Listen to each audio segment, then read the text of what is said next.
Всем привет! Я Слайд из команды Na'Vi. В прошлом выпуске «Науки побеждать» Эрик рассказал об универсальном сетапе, с которым будет проще всего играть в командные бои. Это 2Т1, 2С3, 250-100 и 1390. Но у меня есть свое мнение на этот счет. Я расскажу о сетапе, который я считаю наиболее эффективным, и почему я предпочел именно его. Кроме того, я отвечу на вопросы, которые вы оставляли в комментариях.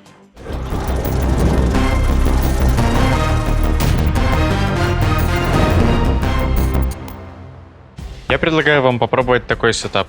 2Т1, 2С3, AMX50-100, Т32 и AMX1390. Единственное отличие — это американский тяж вместо французского. На мой взгляд, это самый оптимальный сетап с тем условием, что заранее неизвестна карта, на которой будут проходить бои. При использовании моего сетапа требуется больше индивидуального мастерства и сыгранности.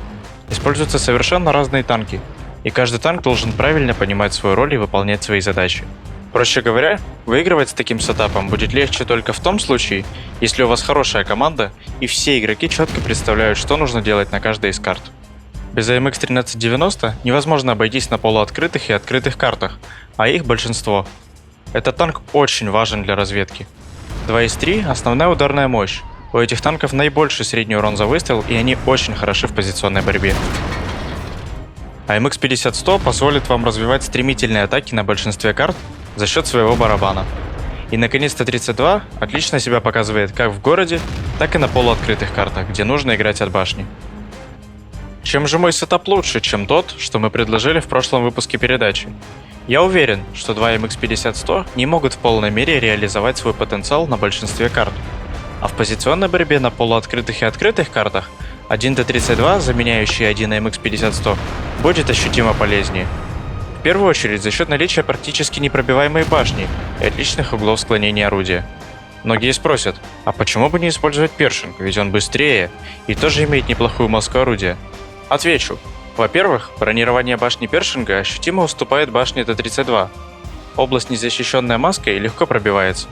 А во-вторых, на городских картах Т32 будет намного предпочтительнее уже по нескольким параметрам, таким как запас прочности, бронирование лба корпуса танка и средний урон за выстрел. Наверняка кто-то задастся вопросом, а почему бы не взять третий из 3, раз это такой универсальный танк? Объясню. На достаточно большом количестве карт требуется помимо высокого разового урона и хорошо бронированной башни, еще и танк со склонением орудия. Это здорово расширяет спектр возможных тактик. Неровности рельефа сразу превращаются из злейшего врага в вашего надежного союзника.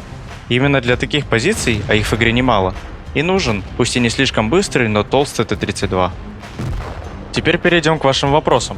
Многие спрашивали об эффективности разных конкретных танков в командных боях.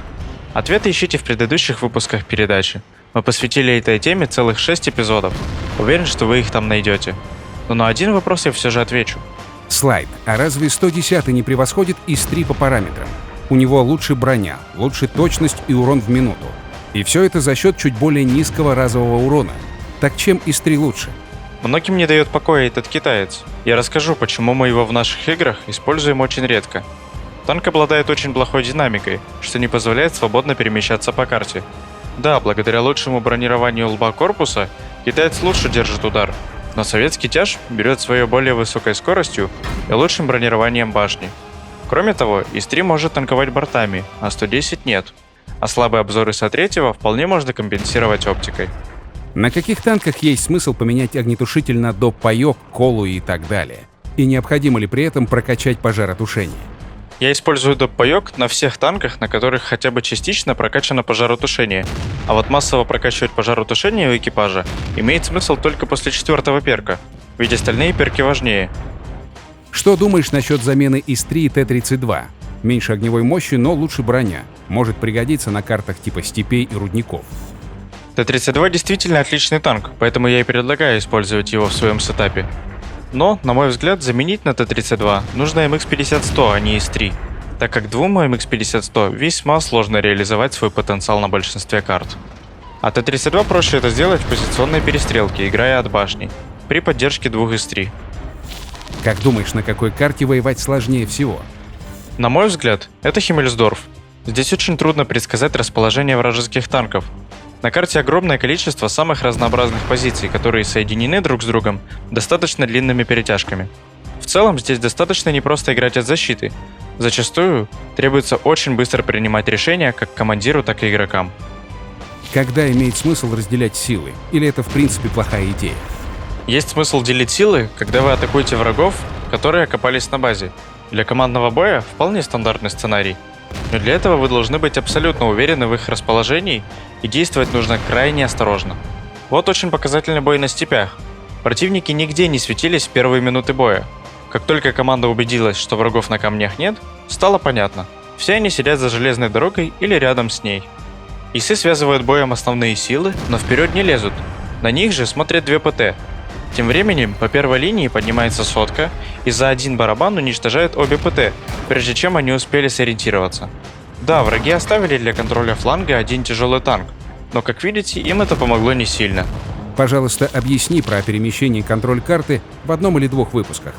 Когда команда должна атаковать, а когда играть от защиты?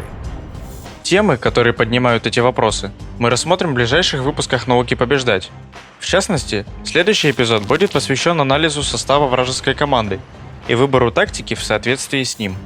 Затем мы перейдем к детальному разбору игры на картах с универсальным сетапом, о котором рассказывали в прошлом выпуске. Напоследок, пару слов о конкурсе, что мы объявляли в предыдущем выпуске «Науки побеждать». Угадать сетап, предложенный мной, смогли очень многие. На экране ники победителей. Каждый получает 1000 голды. Поздравляю! На этом все. Надеюсь, вам понравилось.